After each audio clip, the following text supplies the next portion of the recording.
Bienvenidos, amigos. Acérquense a la fogata, porque esta noche les voy a contar una de las historias más oscuras que ha vivido Colombia. Una historia de monstruos que no necesitan colmillos ni garras, porque visten traje, tienen apellido de cuna y viven detrás de los muros más altos de la ciudad. Esta es la historia de Rafael Uribe Noguera, pero también. Y sobre todo es la historia de una niña llamada Juliana Zamboni. Una niña de apenas 7 años que tenía sueños, que quería ser enfermera, que jugaba en la calle frente a su casa sin saber que el peligro la estaba observando. Don entender lo que pasó esa tarde de diciembre de 2016. Tenemos que ir más atrás. Tenemos que entender quién era el hombre detrás del nombre Rafael Uribe Noguera. ¿Y por qué? Según los expertos en análisis de conducta criminal, este caso es uno de los más perturbadores que se ha estudiado en este país. Rafael creció en una familia de apellido reconocido en Bogotá. Estudió en uno de los colegios más prestigiosos, el Gimnasio Moderno, y luego en la Universidad Javeriana, donde se graduó como arquitecto. Pero detrás de esa fachada de éxito, de fiestas, de vida social interminable, se estaba gestando algo distinto. Quienes lo conocieron lo describían como el alma de la fiesta, un seductor, un hombre que jamás aceptaba un no como respuesta. Pero los expertos en análisis de conducta dicen algo clave. Desde joven, Rafael nunca reconoció límites. Nunca tuvo figuras que le marcaran un freno. Sus padres, según las investigaciones, fueron demasiado permisivos. Y eso, amigos, en el lenguaje de la psicología no es un detalle menor, es gravísimo. Porque cuando alguien crece sin límites, sin que nadie le diga hasta aquí no más, esa persona puede convertirse en un adulto que cree que el mundo entero le pertenece, que las reglas son para los demás, que puede tomar lo que quiera, cuando quiera. Y Rafael tomó alcohol desde muy joven, luego sustancias fuertes, y con cada exceso, según los especialistas, algo se iba deteriorando en su cerebro, en esa parte que nos permite controlar impulsos, tomar decisiones, frenar antes de cruzar la línea, la corteza prefrontal. Esa parte de Rafael, amigos, se fue apagando poco a poco. Pero había algo más, algo que muy pocos sabían. Rafael tenía acceso a redes muy cerradas, de difícil acceso, donde circulaba material extremo, incluido material que involucraba menores. Y como pasa con cualquier adicción, lo que antes generaba satisfacción deja de ser suficiente. La mente pide más. Pide algo distinto, algo más intenso.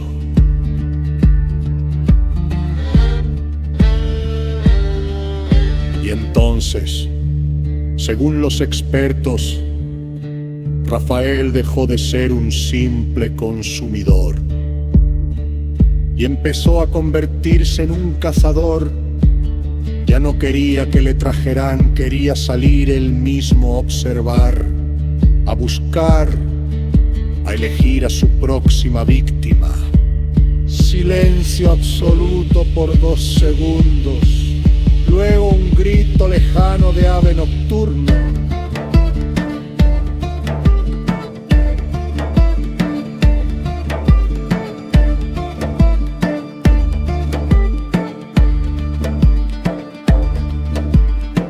Mientras tanto, a pocos kilómetros de su lujoso apartamento, en los cerros orientales de Bogotá, en un barrio llamado Bosque Calderón, vivía una familia que había huido de la violencia del Cauca. Una familia desplazada, humilde, que solo buscaba una vida mejor.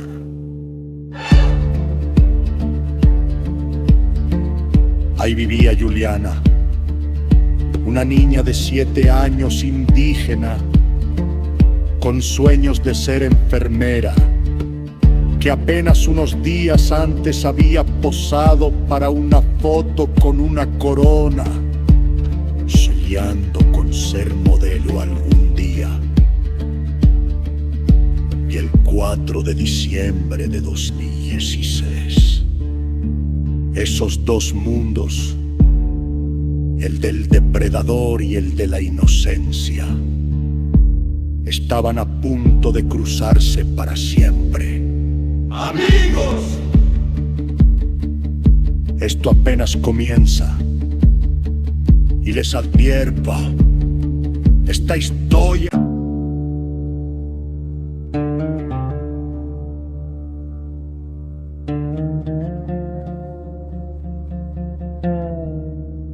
Amigos, vuelvan a sentarse junto al fuego.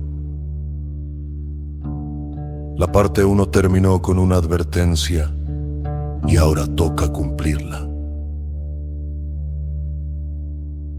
Hoy vamos a hablar del día que partió en 2 la historia de una familia y la conciencia de todo un país.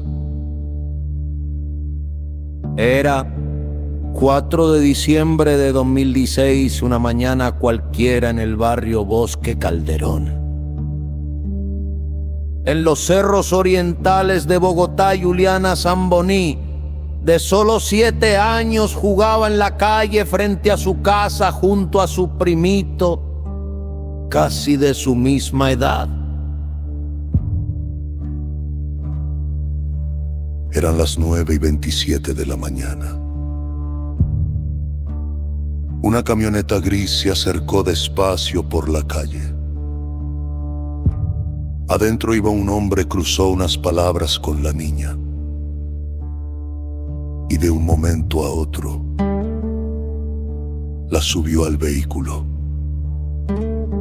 A partir de ahí, comenzó una búsqueda desesperada. Vecinos, familiares, la policía, todos recorriendo el sector. El niño que vio todo dio una descripción: una camioneta gris con Platón. La policía activó un operativo para cerrar las vías principales, buscando ese tipo de vehículo. Pero había un problema. La descripción estaba equivocada. No era una camioneta gris con Platón, era una Nissan X-Trail blanca sin Platón. Y mientras todos buscaban el vehículo incorrecto, los minutos, las horas se perdían. Las cámaras de seguridad del sector, más de 30, empezaron a revisarse. y en una de ellas lograron identificar la placa del vehículo de Venom Esacente. Algo que, según cuentan, casi nunca pasa en estos casos. Esta vez sí se pudo ver. La camioneta estaba registrada a nombre de la esposa de Francisco Uribe. Noguera, hermano de Rafael, cuando la policía lo contactó, él se mostró poco colaborador. Dijo que estaba en un club en una reunión y que no podía hablar. Tensión musical, cuerdas graves y lentas. Finalmente, bajo presión, reveló que la camioneta era de su hermano, Rafael Uribe Noguera. La policía se dirigió al edificio donde él vivía. Mientras tanto, en el barrio, la madre de Juliana salió a buscar por su cuenta y en algún momento de esa tarde se cruzó con esa misma camioneta, sin saber, sin sospechar ni por un segundo. Es su hija Ida Ilentro. Porque la descripción que tenían era incorrecta. Y porque ningún padre, ningún ser humano está preparado para imaginar algo así. Pasaron las horas. Francisco Uribe Noguera, el hermano, llegó al primer edificio donde supuestamente estaba la camioneta, pero dijo que no tenía las claves de las cámaras, que necesitaba ir hasta donde su padre para conseguirlas. Y se fue. La policía lo dejó ir y durante horas no se supo nada más de Francisco, ni de Rafael, ni de Juliana. A eso de las 6 de la tarde, Francisco reapareció. Dijo que estaba en una clínica con su hermano, que Rafael estaba mal de salud. La policía llegó hasta allá. Y ahí, en esa clínica, le preguntaron a Francisco qué había pasado con la niña. Y él respondió algo que dejó helados a todos los presentes. Su hermano había estado con ella y no sabía cómo había terminado todo. Le pidieron que los llevara al lugar y Francisco, dudando, confesó. No era en el primer edificio donde él pensaba, era en otro edificio, el S66. Y dijo algo más. Que Rafael le había contado que la había dejado debajo del jacuzzi. Amigos, lo que encontraron en ese apartamento en los próximos minutos marcaría para siempre la historia de este país. Pero eso se los voy a contar en la siguiente parte de esta misma historia. Porque esta noche, junto a esta fogata, todavía no estamos listos para lo que viene. El fuego se orpañe, vendrá de América, en confinar, grillos desapareciendo, el fuego se graba, el alas agua, tembla mi virgen y calle más tarde, el morir.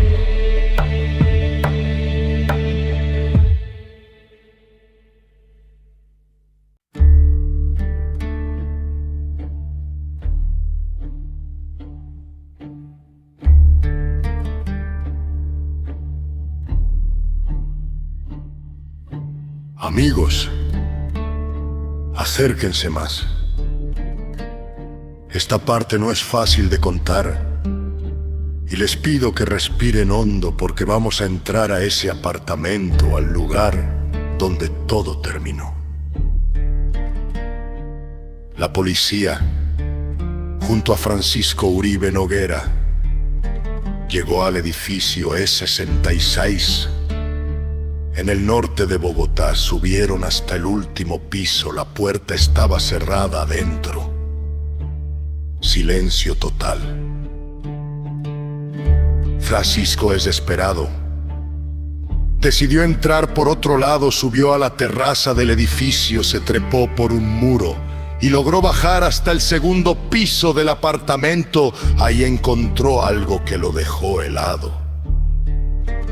Un zapato blanco, pequeño de niña. Bajó al primer piso, encontró a su hermano Rafael tirado, con la mirada perdida, en un estado que él describió como completamente ido.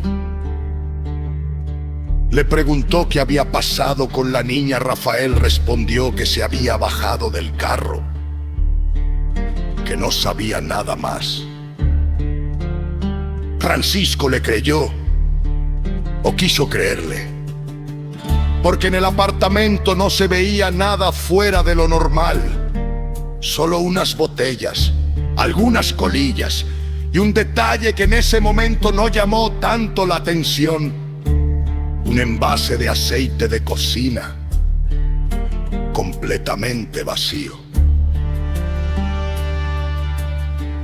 Decidieron llevar a Rafael a una clínica. Estaba en un estado físico muy alterado, y un amigo abogado de la familia les recomendó ese lugar. Mientras tanto, la policía seguía sin saber nada del paradero de Juliana. Pasaron las horas. La presión de la ciudadanía crecía minuto a minuto y finalmente, en esa clínica, Rafael confesó algo más. La niña no estaba en el primer apartamento, estaba en otro edificio. Y la había dejado debajo del jacuzzi. La policía regresó de inmediato al lugar, subieron al apartamento y ahí, debajo del jacuzzi, encontraron el cuerpo de Juliana Zamboni. Amigos, lo que se encontró en esa escena fue descrito por los investigadores como uno de los hallazgos más impactantes que habían visto en su carrera. El cuerpo de la niña estaba completamente cubierto de aceite de cocina de pies a cabeza. Y había algo más, algo que dejó a todos sin palabras. Le habían puesto una cinta roja en el cuerpo como si fuera un regalo, como si todo esto hubiera sido para esa persona un trofeo. Los exámenes forenses realizados en las horas siguientes revelaron la verdadera magnitud de lo ocurrido. La causa de la muerte fue una asfixia mecánica mixta, sofocación y comprensión en el cuello, pero también encontraron evidencia de agresión sexual. Y aquí viene un dato clave para entender por qué se usó ese aceite. Según el análisis de conducta realizado al caso, no fue para borrar evidencia. Como en un principio se pensó, el aceite de cocina no elimina rastros de ADN. Eso lo sabe cualquier persona con conocimientos básicos de medicina forense. Entonces, ¿por qué el aceite? Los expertos en perfilación lo explican de una manera que escalofría. Para Rafael ese gesto tenía un significado simbólico, una especie de ritual, una forma de preparar a su víctima, como si fuera un objeto, una posesión. Y a pesar de ese intento de manipular la escena, el cuerpo de Juliana habló a través de cada muestra, cada rastro, cada fibra. En menos de 102 horas, el laboratorio de medicina legal logró encontrar material genético del agresor en el cuerpo de la niña. La comparación fue clara, el perfil genético coincidía con el de Rafael Uribe Noguera. Ya no había duda. La evidencia científica confirmaba lo que muchos ya sospechaban. Esa misma noche la policía notificó la orden de captura: feminicidio agravado, secuestro simple y acceso carnal violento. Amigos, la historia no termina aquí, porque todavía falta hablar de los hermanos de Rafael, de las preguntas que dejó este caso y de lo que pasó después con la familia de Juliana. Eso se los cuento en la siguiente parte de esta misma historia.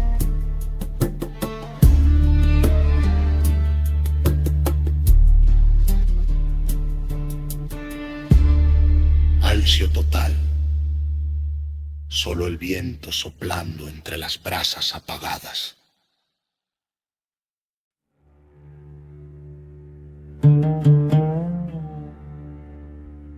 Amigos, bienvenidos de nuevo al fuego.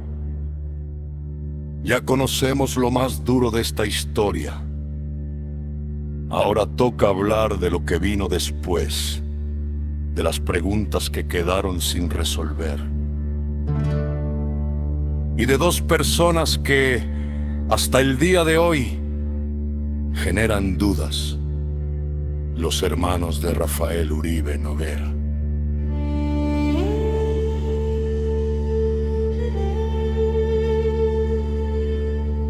Apenas se conoció la noticia, Catalina y Francisco Uribe Noguera quedaron en el centro de la investigación, no como sospechosos directos del crimen, pero sí por lo que hicieron o dejaron de hacer en esas horas decisivas.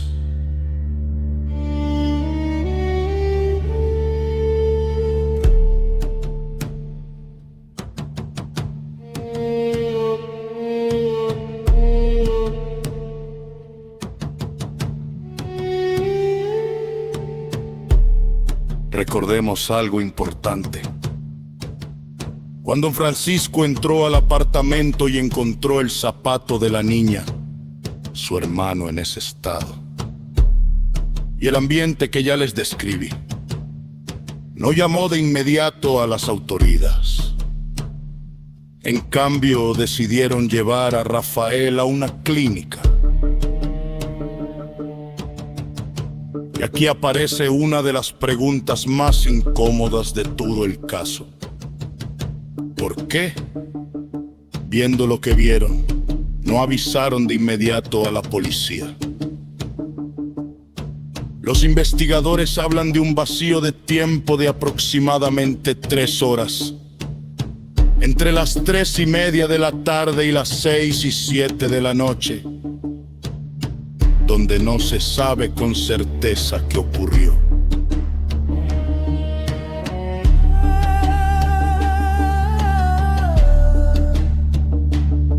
Durante la investigación, se encontró que los hermanos habían borrado algunas conversaciones de sus teléfonos celulares. Eso generó aún más sospechas. Estaban encubriendo a Rafael. Sabían más de lo que dijeron.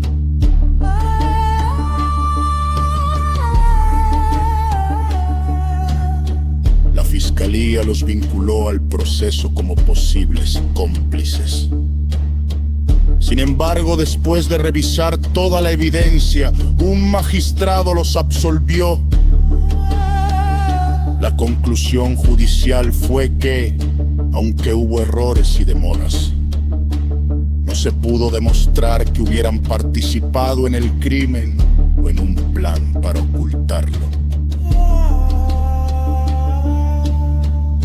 Durante el juicio, salieron a la luz detalles del momento en que Francisco confrontó a su hermano Según su propio testimonio, Rafael le confesó lo ocurrido mientras iban en un taxi hacia la clínica.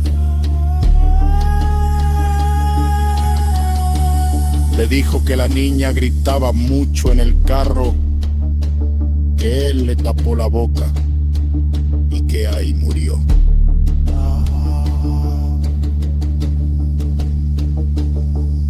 Francisco también relató.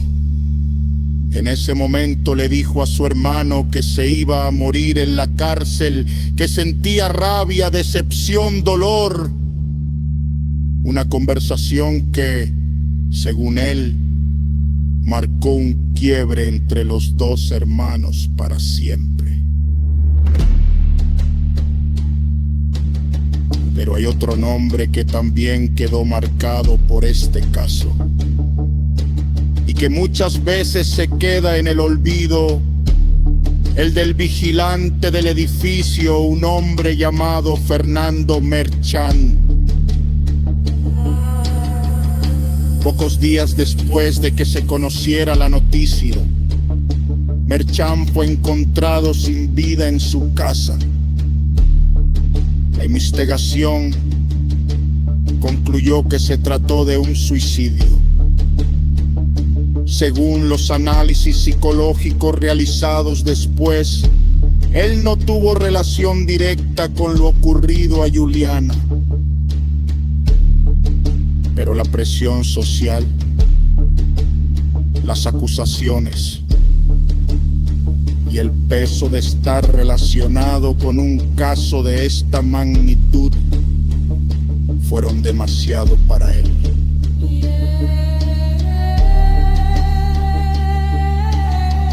Merchán dejó 2 hijas y, según quienes lo conocían, era un hombre que ya cargaba con un episodio anterior que lo había avergonzado frente a su familia. La sospecha, la señalización pública, terminó siendo el peso final.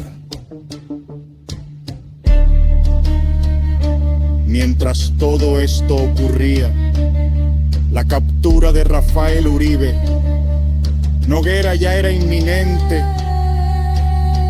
La presión ciudadana era enorme, delatones, manifestaciones, gente exigiendo respuestas en las calles de Bogotá.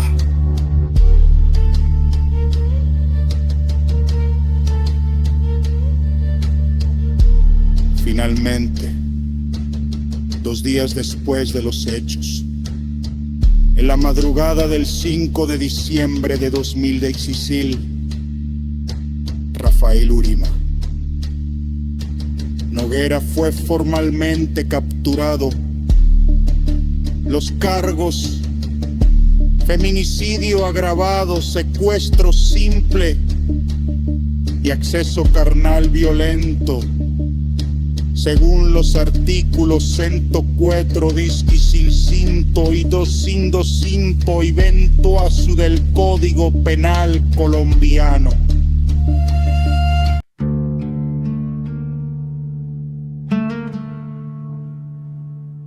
Amigos, acérquense, esta parte de la historia no tiene la tensión de una persecución, ni el horror de una escena del crimen. Pero les aseguro que, para muchos, esta es la parte más dolorosa de todas, porque aquí hablamos de lo que pasó después, de lo que la justicia prometió y de lo que realmente llegó.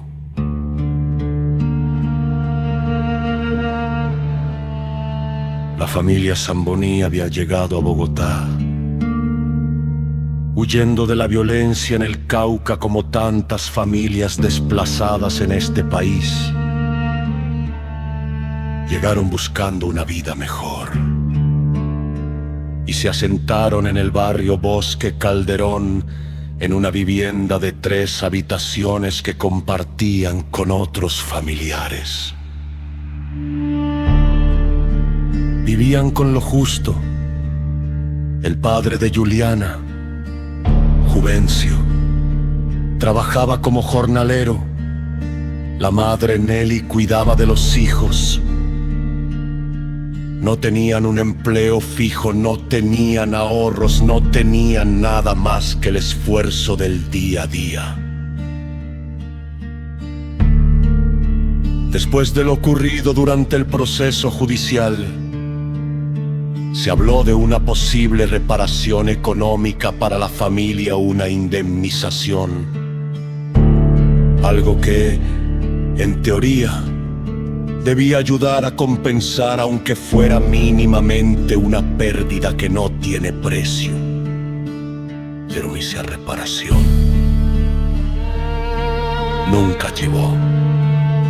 Según relató el propio padre de Juliana años después, la familia nunca presentó una demanda formal y lo que en su momento se mencionó como una multa durante la condena no era dinero destinado a ellos. Era una sanción que Rafael Uribe Noguera debía pagar al Estado, no a la familia de la víctima. Mientras tanto, la familia del agresor declaró que la constructora vinculada a ellos había entrado en liquidación, que no había bienes a nombre de Rafael, y con eso, cualquier posibilidad de una reparación directa quedó prácticamente cerrada. Para muchos, esto representa el contraste más doloroso de todo este caso. Por un lado, una familia con apellido reconocido, con una firma de abogados de prestigio, con recursos para enfrentar el proceso judicial. Por el otro, una familia desplazada sin acceso a esos mismos recursos, sin saber siquiera cómo iniciar una demanda. 10 años después de lo ocurrido, la familia Zamboni decidió regresar al Cauca. El miedo de que algo similar pudiera pasarle a su otra hija los hizo tomar esa decisión. Volvieron a la tierra de la que habían huido en un principio, buscando algo de tranquilidad. Hoy, Juliana tendría 16 años. Su padre, en una entrevista realizada años después, contó cómo se imaginaba a su hija terminando el colegio, con sueños de estudiar enfermería, celebrando sus 15 años junto a su familia. También contó que poco después de lo ocurrido, nació su hermano menor y que su otra hija, Nicole, hoy ya es una adolescente que sigue adelante, aunque con el peso de una ausencia que nunca se llena. Cuando le preguntaron qué le diría a Rafael Uribe Noguera si lo tuviera frente a frente, su respuesta fue simple, directa y devastadora. Solo quería entender por qué le hizo eso a su hija. ¿Qué le había hecho ella para merecer algo así? Una pregunta que, amigos, probablemente nunca tendrá respuesta. Mientras tanto, Rafael Uribe Noguera permanece recluido en la cárcel de máxima seguridad de Valledupar, conocida como la trama Cuba, aislado bajo vigilancia extrema. Pero según registros judiciales ha venido recibiendo reducciones en su condena por buen comportamiento, trabajo y estudio dentro del penal. Esto generó indignación entre muchas personas que consideran que una pena de 50 años con este tipo de reducciones podría terminar siendo considerablemente menor en la práctica.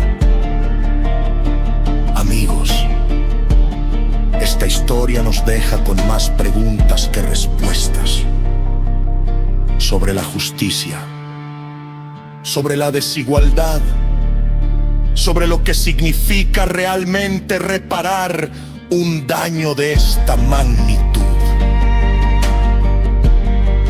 En la siguiente y última parte de esta historia, vamos a hacer un cierre, un análisis final sobre el perfil de Rafael Uribe Noguera y sobre lo que este caso nos sigue enseñando casi 10 años después. Solo el viento sopló. Amigos, esta es la última noche junto al fuego para esta historia. Ya conocemos los hechos. Ya conocemos el dolor, ahora toca hacer algo distinto. Vamos a juntar todas las piezas y entender, desde el análisis de conducta, quién fue realmente Rafael Uribe Noguera. Los expertos en perfilación que han estudiado este caso son claros en algo. No existe una valoración psicológica o psiquiátrica forense directa de Rafael, porque él nunca lo permitió. Nunca dio entrevistas, nunca se sometió a evaluaciones formales. Todo lo que se sabe de él viene de un análisis indirecto, construido con testimonios de personas cercanas. Y aún así, ese análisis indirecto reveló un patrón muy claro, un patrón que, según los especialistas, no aparece de la noche a la mañana, se construye capa por capa durante años. Primero, la ausencia de límites desde la infancia, una crianza permisiva, sin figuras de autoridad firmes, donde las reglas simplemente no aplicaban para él. Segundo, el escalamiento progresivo, alcohol primero, luego sustancias más fuertes, cada exceso, dañando un poco más esa parte del cerebro encargada de frenar los impulsos. Tercero, la tergiversación de la sexualidad. El acceso a contenido extremo en redes de difícil acceso que con el tiempo dejó de ser suficiente, generando la necesidad de buscar algo más intenso, más real. Y cuarto, el paso de la fantasía a la acción. Según los expertos, ahí está la diferencia entre alguien que tiene pensamientos oscuros y alguien que decide convertirlos en realidad. Rafael cruzó esa línea. Los especialistas también señalan algo importante. Este no fue un acto impulsivo y aislado, hubo, según la investigación, al menos un contacto previo entre Rafael y Juliana en los días anteriores. Eso indica algo que se llama planificación. El depredador no actúa al azar, observa, elige, espera el momento. Sobre el simbolismo del aceite, ya lo explicamos en partes anteriores. No fue para borrar evidencia, fue, según el análisis psicológico, una forma de apropiación de la víctima. Un ritual, algo profundamente perturbador que habla de cómo Rafael veía a las personas que elegía, no como seres humanos, sino como objetos. Los expertos también descartan que Rafael sea un asesino en serie. en el sentido estricto de la palabra, porque solo fue condenado por este caso. Sin embargo, sí señalan que presentaba comportamientos compatibles con conductas seriales en otros ámbitos de su vida, especialmente en lo sexual. Otro dato que llama la atención de los especialistas: el hecho de que Rafael haya plagiado su tesis de grado, que haya robado en su juventud, que haya roto reglas constantemente sin consecuencias reales. Todo esto, dicen, son indicadores conductuales de transgresión de normas. Pequeñas señales que vistas en conjunto dibujan un patrón mucho más grande. ¿Era Rafael un psicópata? Los expertos prefieren no usar etiquetas absolutas sin una valoración directa, pero sí reconocen rasgos claros: falta de empatía, manipulación, necesidad de gratificación inmediata y una capacidad asombrosa para mostrar una fachada completamente distinta a lo que realmente era por dentro. Y aquí, amigos, llegamos a algo fundamental.